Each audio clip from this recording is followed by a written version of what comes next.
ملک کی جنگ آزادی، اس کی تاریخ 200 سال پر محیط ہے، اور بھلا 200 سال کی تاریخ کو 5-10 منٹ میں کیسے بیان کیا جا سکتا؟ اب دیکھیں گے کہ یہ جنگ 1857 میں نہیں بلکہ 1600 میں شروع ہوئی تھی، اور 1703 کے اندر ٹیپو سلطان نے میسور کے اندر جنگ لڑی تھی انگریزوں کے خلاف، اور علی وردی خان نے بنگال میں سب سے پہلی جنگ انگریزوں کے خلاف لڑی تھی، اور وہ تو 1600 میں لڑی گئی تھی۔ تو 200 سال کی تاریخ گواہ ہے کہ ہمارے پرخوں نے اس ملک کو آزاد کرنے میں کس طرح قربانیاں دی ہے۔ سب سے پہلے فتویٰ دینے والے شاہ محدث دہلوی ہے۔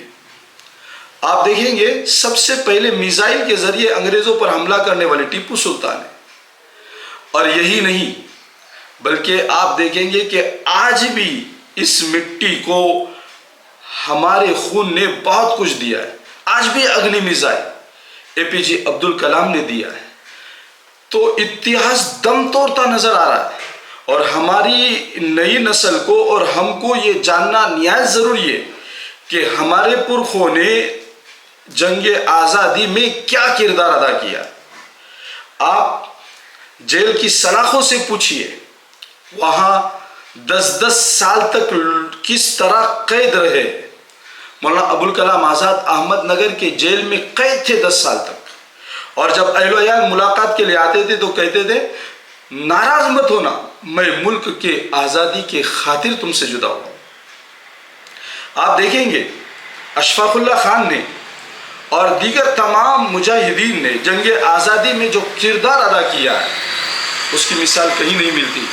اسی لیے بھگت سنگھ نے جب برٹش پارلیمنٹ کے اندر بم پھوڑا تھا تو انگریزوں نے ان سے پوچھا تھا کہ 800 سال مغلوں نے حکومت کی، کبھی آپ نے وہاں پر جا کر بم نہیں پھوڑا؟ تو بھگت سنگھ نے بہت بہترین جواب دیا تھا، کہا تھا کہ وہ 800 سال تک یہاں پر حکومت کرتے رہے اور اس ملک کو سونے کی چڑیا بنا دیا، اور تم نے اس سونے کی چڑیا کی چہچہاٹ کو سنا وہاں سے، اور تاجروں کی شکل میں قابض بن کر یہاں پر آئے اور ہمیں لوٹنا شروع کیا۔ آپ گنگا کے کنارے سے سونے کو لے لے کر آپ تھیمس برطانیہ لندن کے کناروں پر پہنچا رہے ہو، اس لیے میں نے یہ کام کیا ہے۔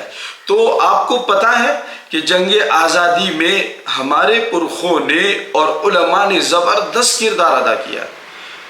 27,000 علماء الہ آباد میں شہید ہوئے، صرف الہ آباد میں 27,000 علماء صرف الہ آباد میں شہید ہوئے۔ لیکن آج ہماری نسل کو اس تاریخ کا علم رکھنا اتنا ضروری ہو چکا ہے اور اس کی فکر بہت کم کی جاتی ہے، لہٰذا آج اتحاد دم توڑ رہا ہے۔ اس دم توڑتے اتحاد میں اور بدلنے والے اتحاد میں ہم کو جاننا، علم حاصل کرنا اور تاریخ سے واقفیت رکھنا ہمارے زندہ قوم ہونے کی علامت ہوں گی۔ ہزاروں ظلم کے باوجود ہم تبسم کرتے ہیں، ہزاروں ظلم کے باوجود ہم تبسم کرتے ہیں، محبت کے ساتھ ہم تکلم کرتے ہیں، او وطن سے وفاداری کا ثبوت مانگتے ہیں، ارے ہم اسی وطن کے خاک سے تیمم کرتے ہیں۔